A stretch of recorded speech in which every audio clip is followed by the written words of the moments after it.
Hey Arga, good evening. How are you? Yeah, good evening. Yeah, I'm good. How are you? I'm good, thank you. Hey, thanks for joining this evening. It's great to speak to you. And Arga, could you tell us what are you doing now and what course did you enroll in skilling? Yeah, I am now doing PhD in aerospace in Right, ISC. Uh, I enrolled in CFD using OpenFOAM and MATLAB. right. So, how did you know about skilling and why did you choose this particular course? What were you looking for? Yeah, actually, I was looking to learn about MATLAB, Yeah, but at the same time, I was doing a project which needed the basic CFD knowledge too. Though I was dealing with some user interface kind of software like the ANSYS yeah, and Abacus, but I didn't have the prior CFD idea. Only the basic manual reading I had. yeah, So I wanted to club these two demand from my mind, that the Mhm. MATLAB as well as CFD. So yeah. I searched about it and I found the Skill-Link, which Mhm. was offering this type of course. Mhm. So I contacted Skill-Link formally and I enrolled there. Okay. Thanks for that, Arga. So, could you tell us about your learning experience at skilling? So, how did you find the course content? Could you comment on the course content? Yeah, the course is really arranged in such a manner that I mean everything is told in a lucid way. So I mean I didn't have any basic idea. I mean I had some idea about MATLAB, but I wanted to learn from the scratch. And Mm. I could learn it from the Skilling. Mm. I mean the basics at least.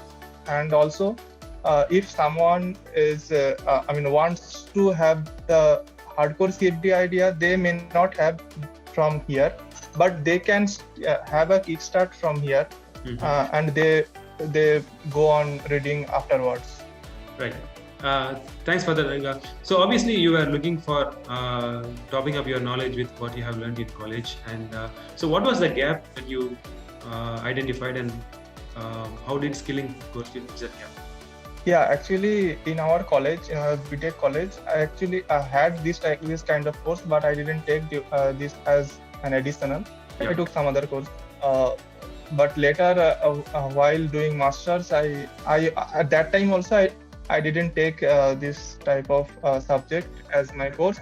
But doing the project in a Mm. master, then I felt the gap that I really needed the knowledge of CFD and also the software knowledge.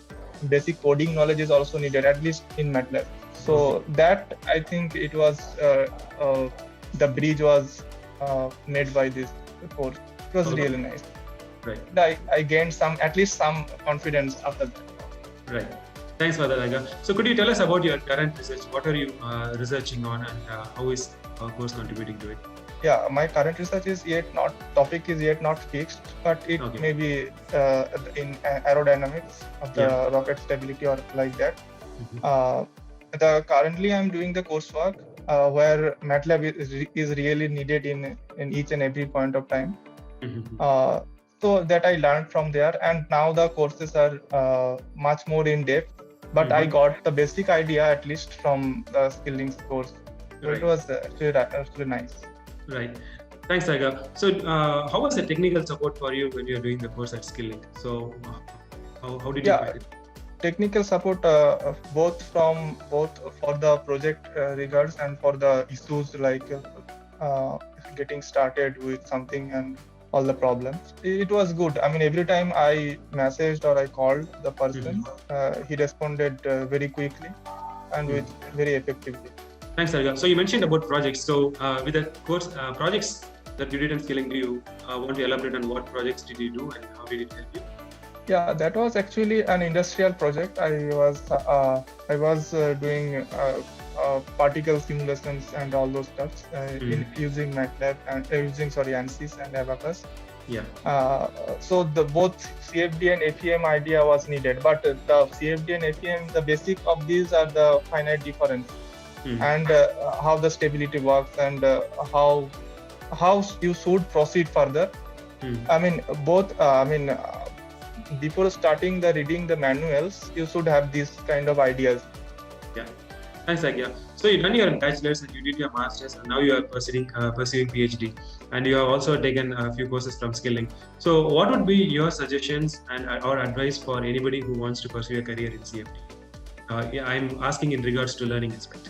Yeah, if someone, I mean, I would be suggesting everybody to take if in BTech that courses like CFD, if they are if those courses are offered in their colleges in a depth of way, I mean, so that they can get all the ideas from there. But if it is not, then they should search this kind of courses and they should enroll for that, so that they can later they can grab up those knowledges, because in the industries basically you don't need to I mean, you will be having only the ANSYS type of softwares, but even if you go for the interviews, they will be asking what the stability criteria you will be using and all those things. I mean, at least the basic jobs, not the hardcore R&D jobs. So you should know those things if you want to have a job career. Thanks, Saika. So when you mentioned about Skilling project, you also mentioned it is an industry project. So in your opinion, what differentiate a normal project from an industrial project? No, I mean, actually both are same. In the industrial projects, you will be having the kind of datas that are from, will be not a fictitious data, will be from the industries, and actual accident or actual happenings that what are happening is there, that you can get to know from the industrial perspectives, or the persons who are working there actually, and the bird's eye view at least. But if you do the theoretical work in your college, then you may not have you have to have some assumptions, or you will be having some fictitious problems like that. Thanks, Sarga. So with your research, it's like, what are you working towards ultimately? You are still continuing with Skilling courses. You have modules to complete, and you are pursuing your research. So ultimately, what are you working towards? Yeah, actually, my main aim is to learn the softwares, and after that, with that, I want to have some basic idea of something. I mean, to know software is nothing. Means you can learn also a software, but when you will be applying the knowledge, then actual learning will take place. So I learned MATLAB and applied in finite difference in the Skilling projects, and now I want to learn Python and CATIA too, and that I want to apply, and that, I mean, if the application is good or not, that should be monitored by someone. So in that case, I think the Skilling's design is very, very good, very nice. Thanks, Saga. We wish you the very best for all your endeavors, and thanks for sharing your experience today. All the best.